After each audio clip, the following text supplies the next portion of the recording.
Jedan od prijatelja koji prate moj kanal je prokomentarisao moj posljednji video o Dejanu Andjusu, gde sam ja rekao da će Zvezda da se ugasi, i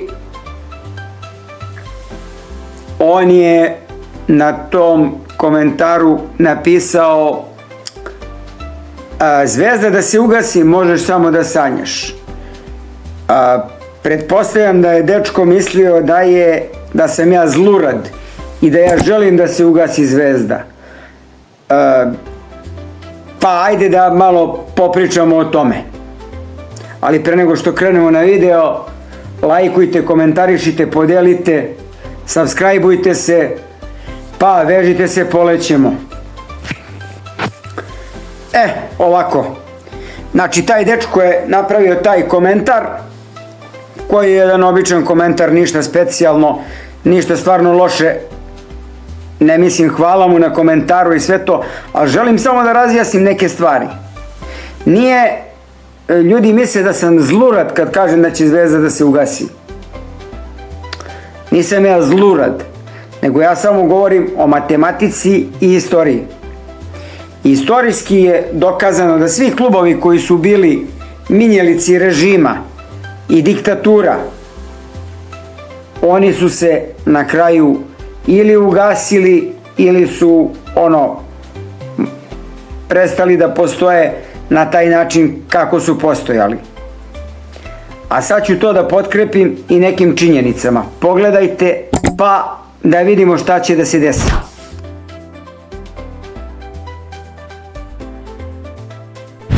Evo, ovde sam izvukao nekoliko klubova koji su zanimljivi, koji su amblematični primer toga da su imali vrlo veliku podršku u vlasti i da kad je ta vlast otišla sa scene, kad je diktatura pala, da su ti klubovi skroz propali.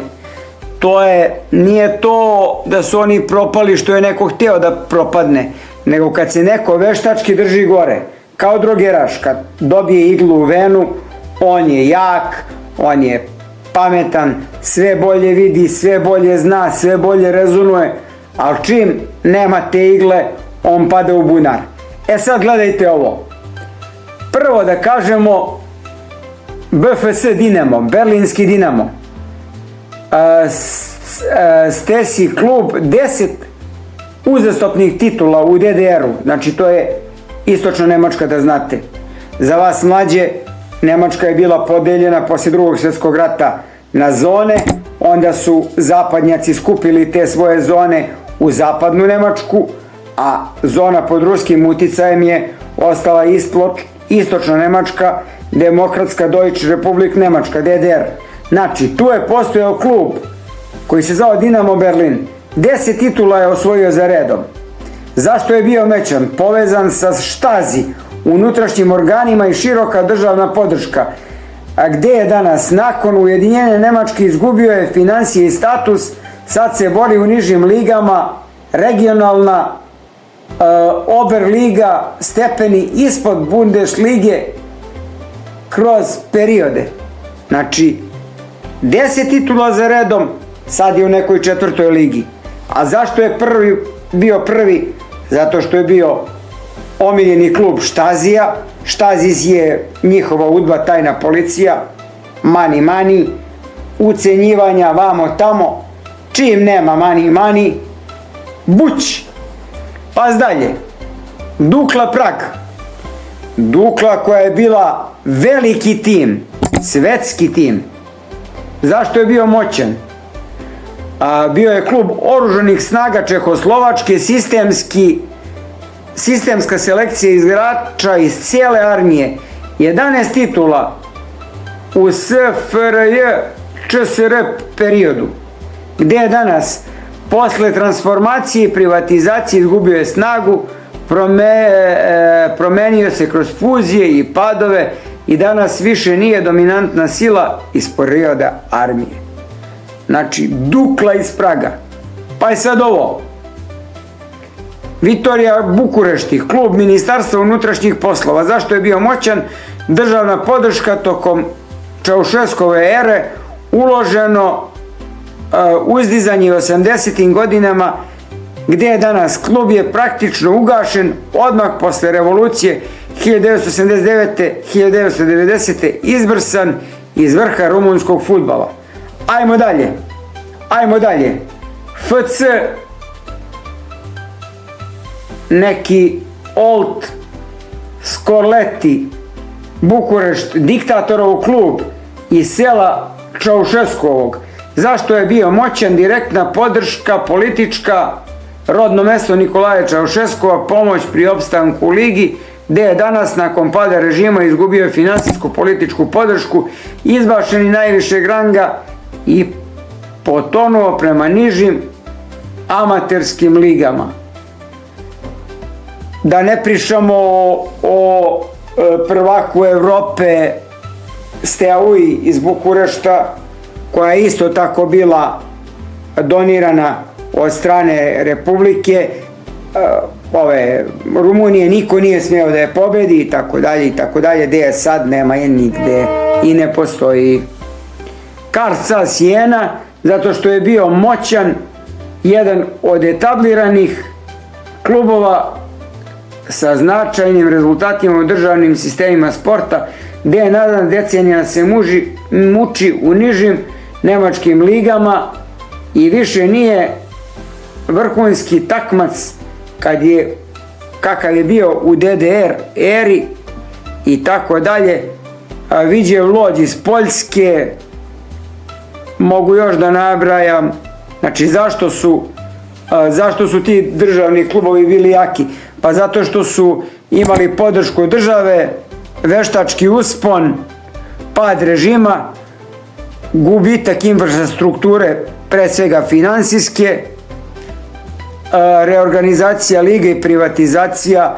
Ovi ostali klubovi su bili stalno privatni, kao Bayern München, kao tako dalje, i to, i neki su ugašeni, neki se sporo vraćaju i tako dalje. Znači, dragi moj prijatelju, nisam ja zlurad i ne želim ja Crvenoj zvezdi da se ugasi, ali to je logično. Posle diktature i posle ovolike nenormalne finansijske i političke pomoći Crvenoj zvezdi, Zvezda neće znati da hoda, nego će bauljati.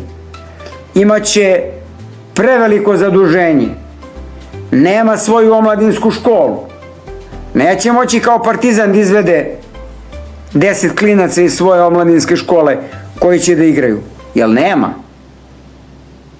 Koji je proizvod Zvezdine omladinske škole u zadnjih 20 godina da je valjao? Zadnja 3 velika igrača koja su izašli iz Zvezde su Deki Stanković, Darko Kovačević i Vidić. Znači, to su zadnja 3 velika igrača koja su izašli iz Zvezde, koji su imali veliku karijeru. Sve ostalo su poluamaterski. A pogledajte Partizan koliko je iznedrio velikih igrača. Sad u reprezentaciji Mitrović, jel tako? Duća Vlahović, jel tako? Onda Bleki Milenković, jel tako, gde igra? Na vrhunskom nivou, u prvoj engleskoj ligi, u Nottingham Forestu. Znači, ja uopšte nisam zlurad, nego samo govorim o činjenicama. Kad nestane pomoć režima, kad se sve ovo završi, Zvezda neće moći da hoda, bauljaće, ugasit će je, ponovo će osnovati i ona će da tavori u nekim ligama dok stvarno ne dođe ovdje do jedne privatizacije i dok ne dođe do jedne ozbiljne rekonstrukcije srpskog sporta. Onda će Zvezda kao neosporno veliki i legendarni klub Evrope, bivši prvak, da kažemo i sveta i Evrope, ona će onda moći da stane na svoje noge, a dotle bit će u bunaru, u kanalu. Zapamtite to. Sad, Partizan je u vrlo sličnoj situaciji, ali razlika između Zvezde i Partizana je zato što Partizan ima sportski centar Teleoptik koji proizvodi igrače i koliko god da on u posljednjih x godina malo lošije radio i bio u zapećku, on je ipak iznedrio sve ove klince koji danas igraju u Partizanu. Tako da, dragi moj prijatelju, nemoj da misliš da sam zlurad, želim i tebi dobro i tvojoj Crvenoj zvezdi, a najbolje za Crvenu zvezdu je da se otrezni, opameti, opasulji i da krene da radi normalno, a ne ovako. Ako vam se ovaj video svideo, lajkujte, komentarišite i podelite video da bi što više ljudi videli ono o čemu mi pričamo. Ako vam se ovo svidelo, ostavite komentar šta zaista mislite o ovome. Ako vam se nije svidelo, opet ostavite komentar zašto vam se nije svidelo, pa se vidimo u nekom boljem i uzbudljivijem videu. Pozdrav! Voli vas vaš gospodar Monstruma.